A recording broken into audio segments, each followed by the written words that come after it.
네, 시리아 얘기부터 좀 해봐야 될 것 같아요. 지난해 12월 29일에 역시 이스라엘 군이 그 시리아의 수도 다마스커스 외곽 지역을 공습해서 11명의 사망자가 나왔다라고 해요.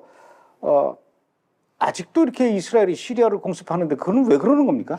그러니까 그 이른바 아사드 정권, 이른바 정부군이 소유했던 군사 물자 파괴가 핵심이죠. 그러니까 이른바 WMD 대량 파괴 무기, 특히 화학 무기가 이제 외부로 반출되면 안 되기 때문에 그거를 이제 샅샅이 뒤져가지고 이제 다 파괴하고 있고요. 요게 또 이제 HTS 테러 세력에게 적용될 수 있는 가능성이 있기 때문에 전략 군수 자산은 다 파괴하는 거고, 그다음에 군수 루트나 이런 것도 다 파괴하고 이참에 완전히 그러니까 소총 부대만 만들었고 나머지 뭐 미사일 이런 핵심 자산들, 뭐 비행기나 로켓 이런 거 다 파괴하는 지금 수준에 있습니다.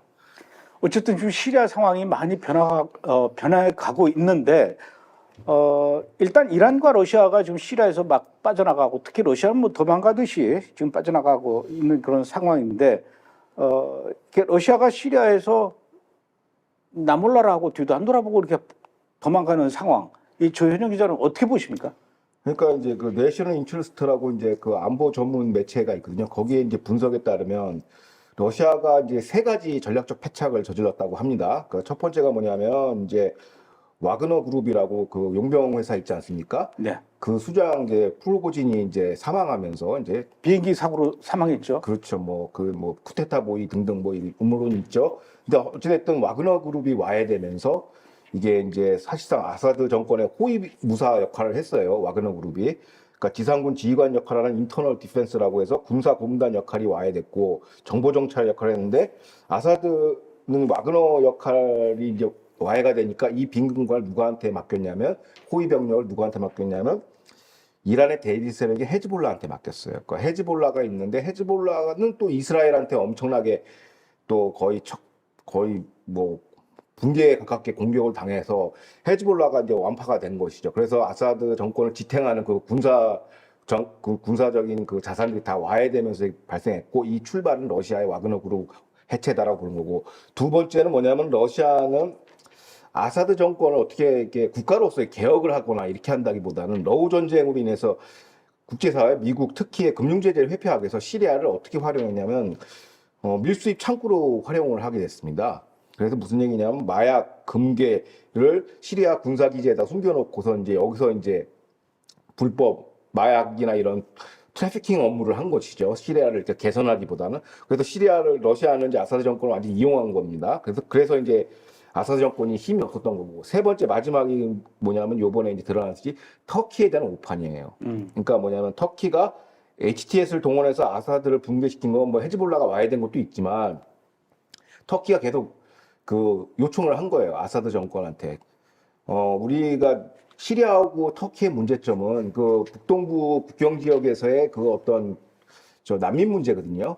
쿠르드족 문제이기 때문에 그 난민을 좀 해소해다오, 좀 다시 그 시리아로 그냥 회복시키겠다라고 얘기를 했는데 이 거래 조건을 아사드가 받지를 않았어요. 왜 안 받았냐면 러시아가 그 무시해도 돼. 오판을 한 거죠. 러시아의 오판 때문에. 그러니까 이 딜을 안 받아주니까 그냥 터키가 이때다 하고서 확 밀고 내려와서 그냥 점령을 해버린 것이죠. 그래서 이런 여러 가지 세 가지 관점에서 이제 러시아의 패착이 있었다라고 이제 설명을 하더라고요. 그동안 러시아와 이란의 강력한 지원을 받고 있었던 아사드 정권이 이제 무너지고 터키의 지원을 받고 있는 HTS 세력이 좀 시리아를 이제 차지했어요. 그런데도 이스라엘은 지금 시리아를 계속 공격하고 있고, 그렇게 되면은 앞으로 이스라엘과 이 터키 이 두 나라 간의 관계 설정 어떻게 돼가는 겁니까?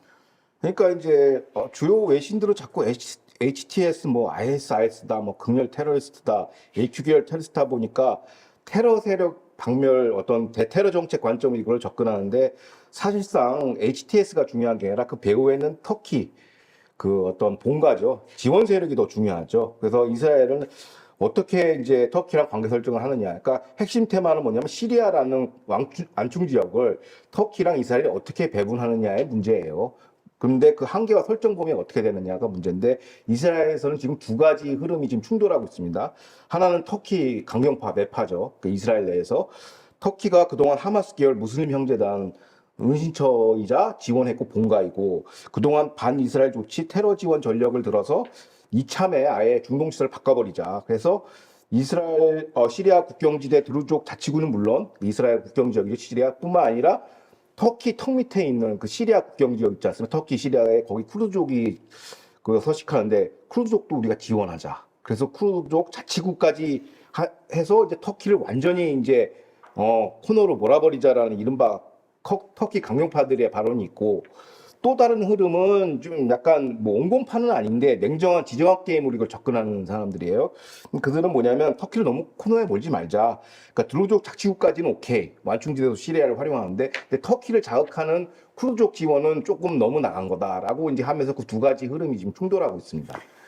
당연히 충돌할 수밖에 없는 게 지금 이스라엘은 레바논, 시리아, 그다음에 뭐 하마스, 이란, 이라크, 그다음에 또 뭐 후티 반군 이렇게 지금 전선이 여러 개로 좀 나뉘어지면서 동시에 여러 전투를 좀 치르고 있는 상황인데 이스라엘 입장에서 레바논하고 시리아를 상대하는 것과 레바논하고 시리아하고 터키하고는 급이 다르지 않습니까? 그렇죠. 이제 물론 터키 매파 강경파는 이참에 그냥 싹 다 정리하자 뭐 이렇게 주장을 하죠. 그래도 실력도 되고 능력도 되니까. 그런데 이제 냉정한 지정학파 관점은 조금 달라요. 그 뭐냐면 잠깐만요. 이스라엘 입장에서 지금 터키 정도도 정리할 수 있는 능력과 뭐 실력이 된다라고 보시나 보죠? 그렇죠. 왜냐하면 역량이 좀 그 군사 역량이나 그 이란을 이게 제압을 했지 않습니까? 그러니까 그게 S-400 방공망, 300 방공망인데 러시아 때인데 그걸 무력화시켰거든요. 터키는 S-300밖에 없어요. 200인가 300이가 좀 약간 아웃데이트된 러시아 방공망인데 언제든지 들어가서 폭격이 가능하죠. 오호. 그러니까 공군력이 중동에서는 이스라엘을 압도하기 때문에 이참에 그냥 다 끝내버리자는 게 이스라엘의 어떤 강경파, 터키 강경파 10월 7일을 기점으로 해서 싹 다 정리하자. 매파. 네, 그렇죠. 예. 그런 지점인 반면에 이제 냉정한 지정학파의 관점은 이거예요. 중동 지역에서 국경 바깥으로 군사력을 투사할 수 있는 나라는 터키하고 이스라엘밖에 없어요. 그러니까 후티 반군이나 이렇게 전선은 많아 보이는데 대부분 다 이란의 대리 세력이죠. 그러니까 본가인 이란만 좀 와해시키면 얘네들은 자연스럽게 이제 소멸되죠. 물론 지금 뭐 잔불 정리할 게 많은데 뭐 이란 핵시설 타격이나 원유 정제소 타격이 이제 초읽기에 들어갔으니까 이란만 제거되면 나머지 소위 얘기해서 칠면 전쟁은 어느 정도 정리가 돼요. 근데 터키는 좀 다르거든요. 근데 터키를 어떻게 상대해야 되냐는데 미 허드슨 연구소 중동 선임 연구원 이렇게 얘기합니다. 터키가 시리아에서 원하는 전략적 이익이 있다라는 거예요. 그 전략적 이익은 첫째도 쿠르족, 둘째도 쿠르족이에요. 그러니까 이 쿠르족이 PKK라는 테러리스트를 해서 터키 안에서 난장판을 지금 벌이고 있나 봐요. 그리고 터키 국경으로 월경한 500명의 시리아 난민들을 빨리 정리하는 게 시리아에서 터키가 추구하는 전략적 목표란 말이에요. 요것만 해결되면 터키와 이스라엘이랑 부딪힐 일이 없다라고 얘기하니까 냉정하게 요것만 좀 합의해 주는데 이 두 가족 사갈적 이의를 지금 이스라엘이 건드려가지고 예를 들어서 쿠르드족을 지원하게 된다면은 그거는 터키가 이를 국가적 존망 위기로 본다는 것이에요. 국가가 쪼개지거든요. 쿠르족을 지원하는 순간 이스라엘이. 그래서 요거는 전략적 패착이 될 수 있다. 괜히 쓸데없이 긁어서 부스럼 내지 말자라고 하는 게 이제 이스라엘 내 이제 냉정한 지정학파, 온건파는 아니에요. 지정학 관점으로 보는 거죠. 그런 주장을 하고 있습니다. 그런데 실제로 이제 터키 같은 경우에는 그 2023년도 10월 7일 날 하마스가 이스라엘을 기습 공격하면서 시작된 그 전쟁을 통해서 이스라엘이 지금 인종학살을 하고 있다. 그러면서 반 이스라엘, 친 하마스 노선을 분명히 이제 보여오면서 더 나가서 심지어는 이스라엘에 공급하고 있는 그 원유 금수 조치까지 하겠다. 이렇게 막 협박을 했단 말입니다. 네, 바로 이제 그 대목인데 터키는 말로는 막 이렇게 원유 금수 조치 뭐 반이스라엘 지하드 막 이거 엄청 세요. 발언들이나. 근데 또 10월 7일 학살 이후에 국제 극좌 세력들이 이제 일명 그 터키 그 송유관, 이스라엘 공급되는 송유관이 있는데 BTC 송유관인데 그게 일명 제노사이드 송유관이라 하면서 그게 어디서 오는 겁니까? 그게 이제 저기서 오는 거죠. 여기 원래는 아제르바이잔한테 이제 이스라엘이 원유를 공급받는데 전체 1년 소비량의 한 3분의 1? 이스라엘이 소비하는 전체 원유 소비량의 3분의 1을 아제르바이잔에서 그렇죠. 갖고 오는군요. 30%. 그런데 그 오는 그 파이프가 터키를 지나서 오는 겁니까? 그렇죠. 그러니까 아하. 아제르바이잔 그 아제르바이잔 그 바쿠 항구에서 이제 카스피해 연안의 원유를 뽑아다가 이제 그거를 아제르바이잔에서 터키 BTC 파이프라인으로 와가지고 이제 그걸 거기서 이제 이스라엘로 이제 넘어가는 거예요. 그러니까 터키 전문가들, 그러니까 중동 전문가들이 이걸 본 거죠. 과연 에르도안 대통령이 이스라엘 원유를 중단할 것이냐. 왜냐하면 터키를 경유해야 되기 때문에. 그런데 결과론적으로 보면 그래도 실제로 그 에르도안 대통령은 이렇게 얘기했어요. 지난 5월 달에 이거 파이프라인 끊어버리겠다. 끊어버리겠다. 왜냐하면 이스라엘 지금 전쟁을 치른 나라에서 원유가 없다라는 거는 이거 전쟁 못 하겠다는 거거든요. 그래서 그걸 주목하고 있었는데 터키가 공식적으로 얘기했어요. 우리가 끊겠다고. 그런데 최근 위성사진 보도에 따르면은 BTC의 그 최종 기착지인 터미널 항구가 이제 세이한 항구에 터키 끝에 있는 게 거기서 이제 이스라엘 유선을 통해서 이스라엘 항구로 출항했단 말이에요. 그러니까 사실상은 말만 세게 했지 군수 조치를 하지 않았다라는 것이죠. 이게 왜 이게 중요하냐면, 그러니까 오스만 제국 같은 경우, 그러니까 터키 같은 게 과거 오스만 제국을 운영한 이 제국을 통치한 경험이 있다 보니까 말로는 하마스 반이스라엘 학살 뭐 지하드 정서가 있지만 실제 외교 정책이나 이런 것들은 냉정한 국익 플레이를 한다라는 거예요. 그러니까 왜 그러냐면 만약에 이스라엘에 공급되는 원유를 끊어버리면 터키는 라반트 지역에서 에너지 거점 지위를 상실하게 돼요. 그 대외 신뢰도가 떨어진 거야. 왜냐하면 터키랑 적성국인데 원유 공급을 중단시켜 버리면 이거 터키는 이제 에너지 거점지로 활용할 수가 없는 것이죠. 그래서 이제 그 반이스라엘 그 내용은 뭐냐면 터키는 아무리 에르도안이 말폭탄을 해도 터키 입장에서 에너지 거점이란 전략적 이익이 반이스라엘 지하드보다 우위에 있다라는 거예요.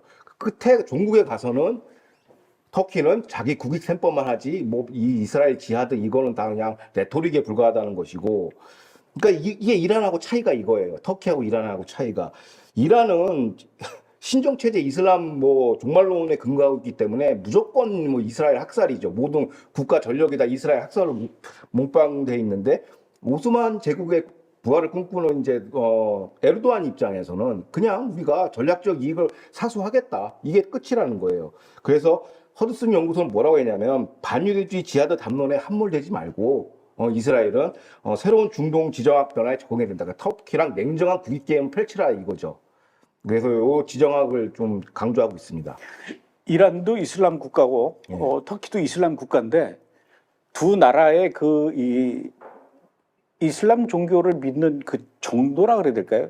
많이 차이가 납니다. 그래서 이슬람은 원리주의자들이고, 이란은 원리주의자들이고, 터키는 약간 현실 타협적인 생활 종교에 가깝죠. 예, 그러다 보니까 뭐 아무래도 그 아제르바이잔에서 온 기름을 이스라엘로 보내는 그 중간 기착지 역할인데 분명히 통과세를 받을 거예요. 그렇죠. 근데 그걸 끊으면은 이 터키 입장에서도 당장 엄청난 금전적 손실이 있고, 또 만약에 그런 일이 일어난다 하면은 이스라엘 입장에서도 자기네들이 필요한 기름의 3분의 1을 지금 못 받게 되는데 가만히 있겠습니까? 반드시 터키를 향해서 가만두지 않을 것 같은데.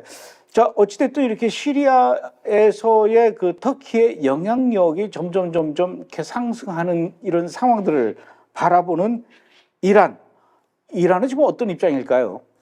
그러니까 이제 터키하고 이제 이란하고 이제 좀 이제 대립하는 구도예요. 그러니까 서로 이제 외무장관이나 그쪽 논자들이 서로 말폭탄을 주고받고 있어요. 이제 먼저 터키 외무장관은 이런 말을 했습니다. 사우디 방송사에 출연해서 이란은 중동의 새로운 질서에 이제 적응해야 된다. 과거 중동에서 이란이 도미넌스, 압도적으로 영향력 행사하는 시대는 지났다라고 하면서 각자 영역에서 전략적 공존을 모색해야 한다면서 이제 옛날 이란의 그 네가 기세 좋을 때 이란이 아니다라고 이제 훈수를 했고요. 여기에 대해서 이란 친정부 매체는 에르도안이 시리아 사태를 자신의 정치적 야욕으로 지금 활용하고 있다. 그러면서 그 사설은 뭐라고 얘기했냐면 에르도안이 오스만 칼리프 부활을 하려고 한다고 하면서 경고하면서 시리아에서 터키의 도박은 에르도안 정권의 붕괴로 이어질 것이며 궁극적으로 아사드 정권과 비슷한 운명을 맞이할 거라고 하면서 서로 원색적인 지금 싸움을 하고 있죠. 장애 썰전이 일어나고 있습니다. 그러니까 터키는 이제 네가 옛날에 과거 이란 아니지 않냐. 그러니까 이제 전략적 공생하는 방법을 찾자라고 얘기하는데 또 이쪽에서는 시리아를 너무 함부로 다루지 마라 하면서 이란이 또 이제 과거 시리아 종주국이 이란 아니었습니까? 그러니까 이제 거기에 대해서 이제 말폭탄을 주고받은 것 같습니다. 어찌됐든 시리아의 그 새로운 정권을 차지한 HTS의 후견인 그 터키를 바라보는 입장, 이스라엘의 입장 어떻습니까? 적대국으로 봐야 되는 것인지 아니면 시리아의 아사드 정권의 후견인이었던 이란을 내쫓아나 있으니까 이스라엘이 이 터키를 또 동반자로 봐야 될지 이런 상황을 바라보는 그 미국은 이스라엘에게 어떻게 해라라고 이렇게 입장을 정리하지는 지금 못할 것 같아요. 지금 뭐 정권 넘어가는 그런 시기이다 보니까 그 미국의 정확한 미국 정부의 입장은 없을 것 같고 어떻습니까? 현재 지금 미국의 언론에서는 이런 부분에 대해서 뭐라고 이스라엘 향해서 조언하고 있습니까? 예, 그러니까 먼저 이제 뭐 터키 이스라엘 동반자라기보다는 이제 전략적 공생, 전략적 공존 이게 정확한 표현인 것 같고요. 이스라엘 터키 전략적 공생과 공존이 돼야 되고 최근에 이제 워스트리트저널에서 이제 이런 얘기가 나왔어요. 월스트리트저널. 워스트리트저널에서 이런 얘기가 나왔는데 전략적 공존 공생이 가능한 이유 터키와 이제 이스라엘이 터키는 이란과 같은 신정 체제가 아니다. 그래서 전략적 대화가 된다라는 거예요. 그리고 또 반이스라엘 목표로 핵 개발을 하지 않는다라는 거예요. 터키는. 그리고 또 헤즈볼라 등 대리 세력에게 군수병찬 지원해서 이스라엘 공격하지 않는다. 그러니까 이란과 터키는 좀 다르다는 거고 또 터키는 나토 회원국이면서 미국의 영향력을 가했기 때문에 이란과 같은 적대 세력은 아니다라는 거예요. 이스라엘한테. 결론적으로 터키가 주도하는 시리아가 이란이 주도하는 시리아보다 이스라엘한테는 좋다라고 이제 워스트리트저널은 이제 차악과 차차악 논쟁으로 이제 터키가 이게 대화 공생하는 데는 그렇게 나쁘지 않다라는 거죠. 그러니까 단순히 뭐 터키가 HTS 대리 세력을 쓰니까 이란을 대체한 거 아니냐 뭐 이렇게 얘기하는데 그거는 좀 너무 많이 나가는 해석이다, 기우다라고 얘기를 하고 있어요. 그 전략적 공생이 중요하고 그럼 이제 감독님이 질문하시는 미국의 입장은 어떠냐? 이거 다루려다 말았는데 그러니까 현 바이든 행정부는 또 20일 안짝 남은 상황에서 바이든 행정부 비판 안 하려고 했는데 말년에 이스라엘 보고 또 HTS 수장과 정상화 조치를 하라는 거예요. 외교적 관계를 인정하라는 겁니다. 근데 HTS가 테러 지정 세력이거든요. 그 테러 단체 수장하고 어떻게 외교적 정상화를 합니까? 그러니까 그걸 지금 압박하고 있어요. 또 이스라엘 바이든 국무부가. 그러니까 중요한 것은 이제 감독님 말씀하신 것처럼 이제 20일 후에 이제 트럼프가 취임하면 중동 정책이 어떻게 될 것이냐. 근데 지금 나와 있는 트럼프 행정부의 그 모습은 대략 이렇습니다. 트럼프의 중동 스탠스는 신경 쓰지 않겠다. 그러니까 니들끼리 알아서 해라. 니들끼리 알아서 해라. 특히 시리아 내 뭐 다양한 정파들이 있어요. 지금 뉴스상에서는 뭐 IS를 뭐 견제하기 위해서 SDF를 뭐 쿠르족을 써야 된다, 막 지원했나 뭐 이런 얘기가 많은데 트럼프 일기의 행보는 이거예요. 종파는 이제 니네들끼리 알아서 해결해. 그리고 쿠르족을 구성하고 있는 SDF 시리아 민주군이 있거든요. 이걸 이제 미군이 지원을 해왔어요. 그래서 이제 IS랑 이렇게 대결 구도를 만들었는데 그것조차도 안 하겠다라는 거예요. 미군 철수를 얘기하고 있고 그러다 보니까 자꾸 이제 터키와 이스라엘 간의 그 전략적 공생 공존이 화두가 된 것이죠. 그러니까 왜냐하면 과거는 특정 테러 세력을 지원해서 싸움 붙여가지고 균형을 만들겠다. 근데 그거 안 하겠다는 거예요. 미국은 이제 빠지는 게 전반적인 기조예요. 그거를 전제로 해서 전략을 짜면은 이제 터키와 이스라엘 간의 이제 전략적 공생, 요게 이제 방점이 찍혀져 있는 거죠. 그러니까 완전 중동 질서가 완전히 바뀌어버린 거예요. 요번 그러니까 트럼프 행정부 진입하고 네트냐후의 삐삐 공작 이후로 삐삐 폭파 그 작전 이후로 중동의 방정식과 그 질서가 완전히 바뀐 것이죠. 그래서 과거 작법으로 테러리스트 조져야 된다. 이거는 이제 더 이상 설득력 얻기 힘듭니다.